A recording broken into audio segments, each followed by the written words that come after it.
Agora nós vamos ver as evidências evolutivas. O que seriam as evidências evolutivas? São provas que a biologia utiliza para embasar, para dar consistência às suas teorias. Ok? Vamos ver uma por uma. A primeira evidência evolutiva, ela é muito importante, é o estudo dos fósseis. E o que são fósseis? São restos mortais ou vestígios de seres que viveram no passado. Por exemplo, uma pegada de dinossauro entra na categoria de vestígio, é fóssil.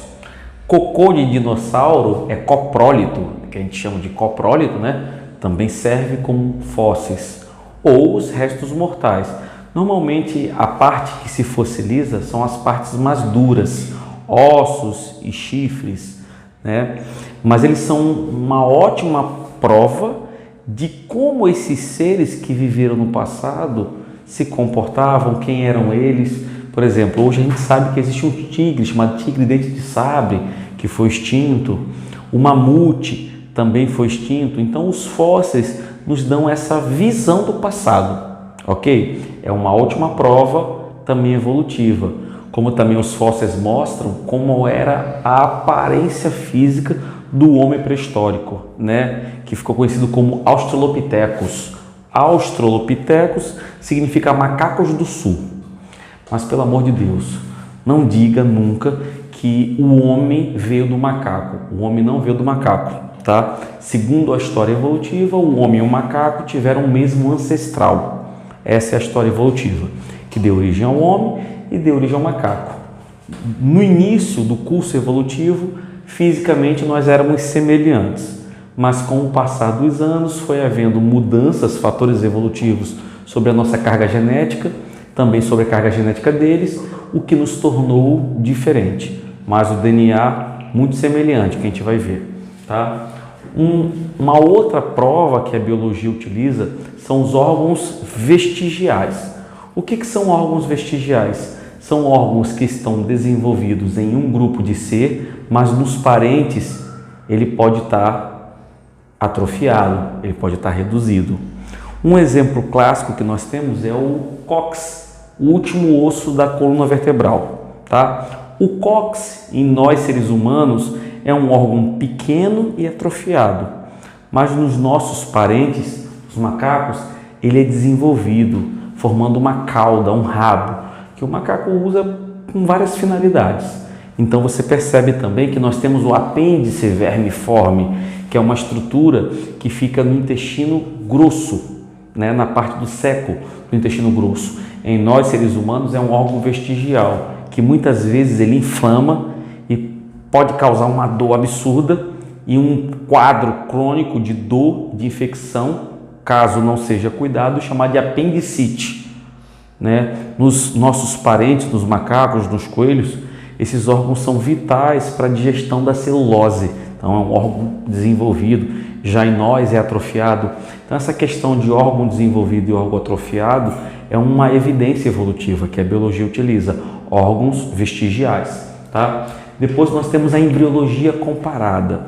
O que a embriologia comparada diz? Ela diz que se houver semelhança, se houver parentesco, a verdade é essa, se houver parentesco entre as espécies que eu estou estudando, analisando, nos primeiros estágios do desenvolvimento dos embriões também haverá semelhança. Então, por exemplo, se você pegar um embrião de um homem e de um macaco, evolutivamente nós somos parentes, assim a biologia afirma. Então, se você pegar um embrião de um homem e de um macaco, no início você vai ver uma semelhança muito grande. Bem assim também se você pegar o embrião de um homem e de um cão. Se você pegar, você vai ver também que no início do desenvolvimento nós somos muito parecidos. É claro que depois há uma diferenciação, porque anatomicamente temos diferenças.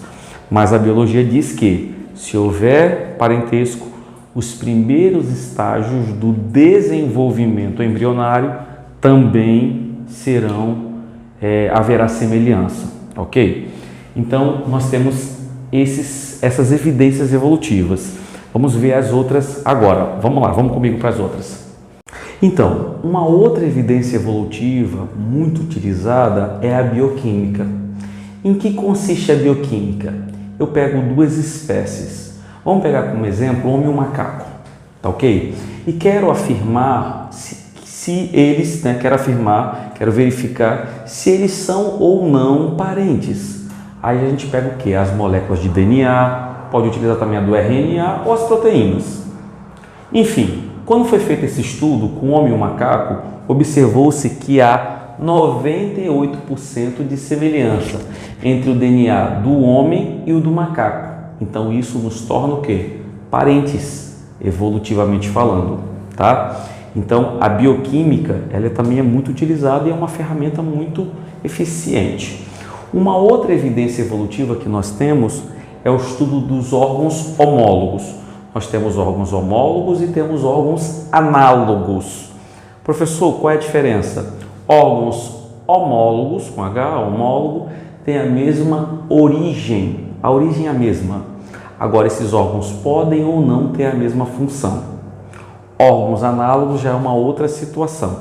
Vamos falar agora dos homólogos. Então, eles têm em comum a mesma origem. A função pode ser a mesma ou não. Um exemplo disso que eu tenho são os membros dos tetrápodas. Quem são os tetrápodas? São os animais que têm 4 patas. Esses animais que têm 4 patas são chamados de tetrápodas. Nós incluímos todos os vertebrados, só tiramos desse grupo os peixes. Então entrariam os anfíbios, os répteis, as aves e os mamíferos. Todos eles vêm de uma mesma linhagem evolutiva. Portanto, eles possuem, na verdade, órgãos homólogos. Então, órgãos homólogos são formados por divergência evolutiva. Esses animais têm em comum um mesmo ancestral, ok? Lembrando que órgãos homólogos indica parentesco evolutivo. Já os órgãos análogos, não. Vamos ver agora os análogos, vamos comigo. Uma outra evidência evolutiva são os órgãos análogos. O que são órgãos análogos?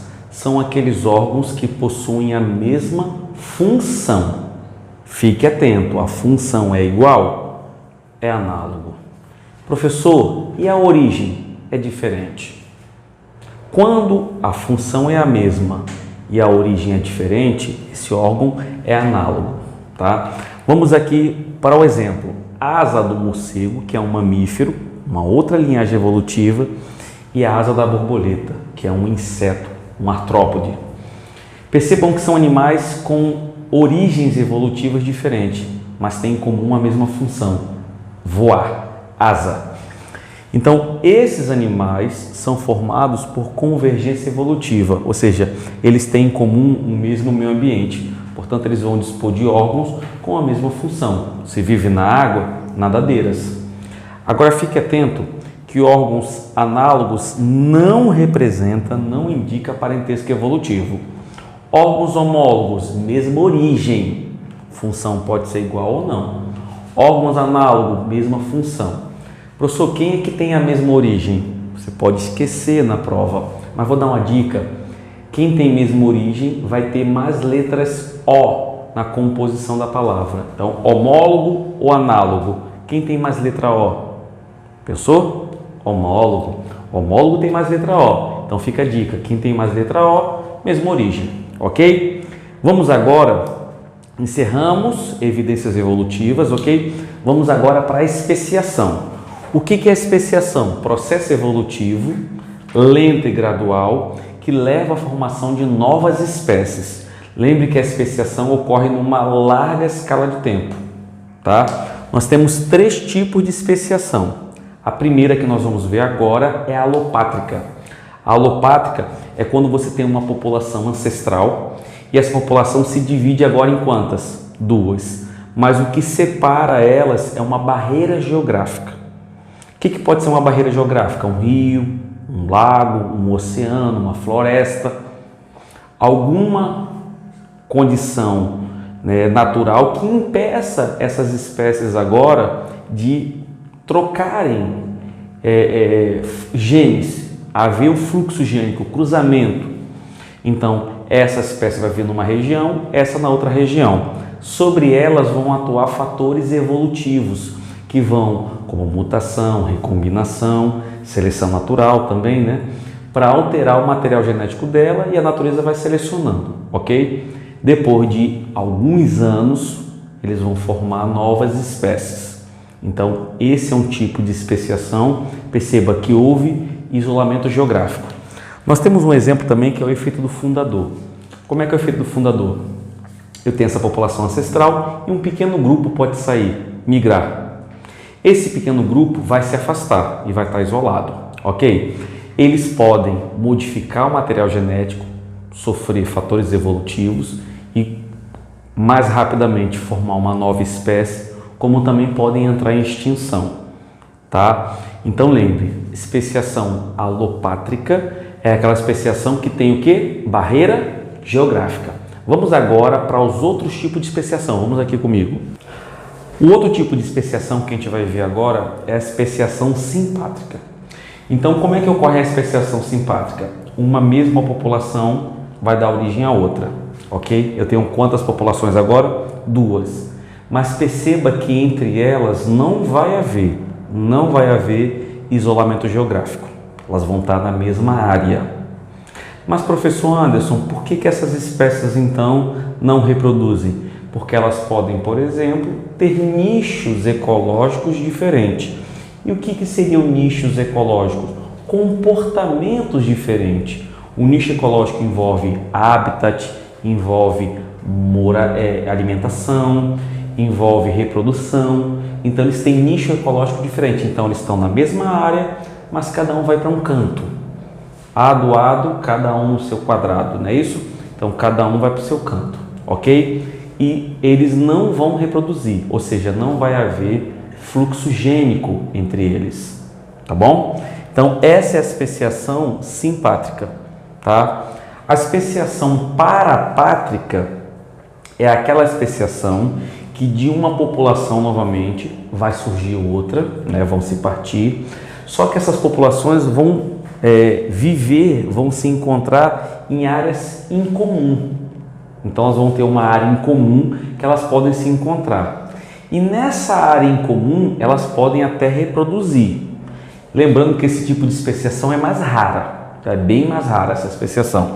Mas eles vivem no mesmo local, tá? E eles têm uma zona, uma área em comum. Então, ó, eu tenho aqui essa, eu tenho esse aqui, ó. A área em comum seria essa aqui. É uma área contígua, uma área em comum. Nessa área em comum, eles poderiam reproduzir.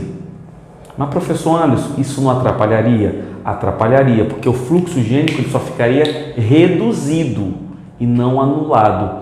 E ocorrer especiação em uma situação que ainda assim vai haver fluxo gênico é mais difícil, mas é um tipo de especiação, tá?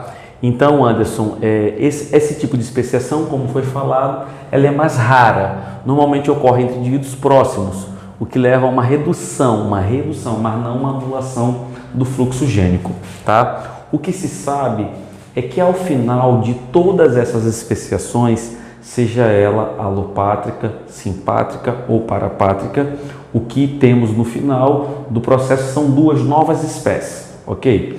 Quando nós tivermos 2 novas espécies, agora nós temos um isolamento reprodutivo, tá? Formou 2 espécies, temos agora isolamento reprodutivo. O isolamento reprodutivo ele pode ser de 2 tipos. Pré-zigótico, que é aquele que não forma zigoto, o zigoto não forma, e eu tenho o pós-zigótico, que o zigoto é formado. Quais são as condições que não permitem formar zigoto? Ecológica. Como assim? São animais que possuem regiões diferentes, eles vivem em áreas diferentes, portanto fica difícil o contato entre eles, né? Não tem contato, ok? Então não nasce nada. Eu tenho o mecânico. O mecânico é quando o aparelho genital de uma espécie é incompatível com a da outra. Vamos para um caso bem gritante. Um cavalo com um cachorro. Dá para cruzar? Não, porque o aparelho genital é desproporcional. Então, nesse caso é mecânico. Não nasce nada, tá? Nós temos o comportamental. Como assim comportamental? Nas espécies, cada macho tem um jeito de cortejar a fêmea. Ele tem que atrair a atenção da fêmea. Então, quando uma espécie é diferente da outra, ele não sabe como despertar o interesse da fêmea. E com isso, a fêmea não permite o acasalamento. Nesse caso, é o comportamental. E temos o estacional ou sazonal, que é aquele em que as fêmeas e os machos de espécies diferentes entram no cio, no período reprodutivo, em épocas diferentes. Quando o macho está no cio, a fêmea não está, e vice-versa. Aí dificulta a reprodução.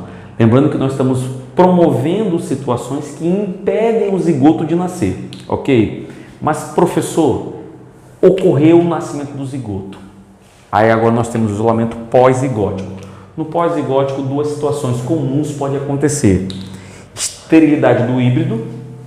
Por exemplo, se eu pegar uma égua e cruzar com um burro, vai nascer a mula ou besta e o jumento, tá? Se eu pegar esse jumento e cruzar com uma mula, você vai perceber que ele é estéril, ele não pode ter filho. Então, não, vamos lá, corrigir. Eu corrigi. Não, eu vou continuar. No isolamento pós-zigótico, vai nascer um indivíduo. No pós-zigótico nasce, tá? Quando nascer, duas situações podem ocorrer. Qual é a primeira situação? Esterilidade do híbrido. Se eu pegar uma égua e cruzar com um jumento, a égua ao cruzar com o jumento vai nascer o burro ou a besta. Lembrando que o burro ou a besta ou a mula são animais estéreis, tá? O burro, se cruzar com uma mula, não nasce nada. Por quê? Porque ocorreu um híbrido estéril, formou um híbrido estéril. Bem assim também o ligre. O ligre é o cruzamento do tigre, da tigresa, desculpe, com o leão. A tigresa com o leão nasce o ligre, é estéril. Situação 1. Ou a situação 2 é a mortalidade do híbrido. O híbrido pode nascer, nem nasce. Tem casos que o híbrido ainda morre na barriga da mãe. Tem casos que o híbrido nasce e logo morre. Então, se nascer, nasce estéril. Mas existem casos que o híbrido não nasce. A mãe aborta durante os primeiros momentos da gestação, ok? Então, finalizamos aqui os tipos de especialidade.